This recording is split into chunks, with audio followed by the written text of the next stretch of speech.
Love you, brother. Academy of motion picture arts and sciences 98তম অস্কারের জন্য 12টি বিভাগের শর্ট লিস্ট প্রকাশ করেছে।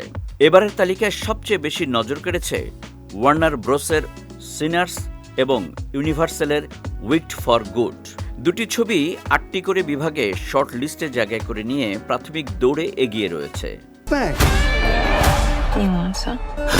শর্ট লিস্টে বিভিন্ন বিভাগে অংশ নিয়েছেন একাডেমির বিভিন্ন শাখার সদস্যরা।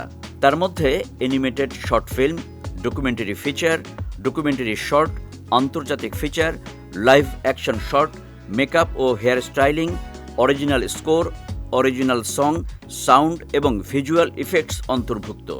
এছাড়া এবার নতুন দুটি বিভাগ যোগ হয়েছে, সেগুলো হলো কাস্টিং এবং সেরা সিনেমাটোগ্রাফি।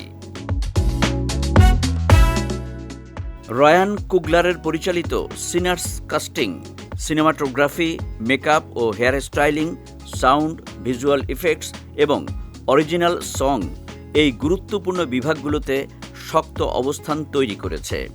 একইভাবে উইকড ফর গুডও একাধিক টেকনিক্যাল ও সৃজনশীল বিভাগে প্রশংসা কুড়িয়েছে। নেটফ্লিক্সের ফ্র্যাঙ্কেনস্টাইন 6টি বিভাগে শর্টলিস্টে থেকে প্রতিযোগিতাকে আরও জমিয়ে তুলেছে। আন্তর্জাতিক ফিচার বিভাগের 15টি শর্টলিস্টেড ছবির মধ্যে 7টির পরিচালক নারী। ডকুমেন্টারি ফিচার বিভাগের 10টি ছবির পরিচালনাও করেছেন নারী নির্মাতারা, যা এবছরের অস্কারে বৈচিত্র্য ও প্রতিনিধিত্বের ইতিবাচক দিক তুলে ধরছে। অস্কারের ভোট গ্রহণ চলবে 12 থেকে 16 জানুয়ারি। চূড়ান্ত মনোনয়ন ঘোষণা করা হবে 22 জানুয়ারি। 2026-এর 15 মার্চ অস্কার মঞ্চে হোস্ট হিসেবে ফিরছেন জনপ্রিয় কমেডিয়ান কনান ওব্রায়েন।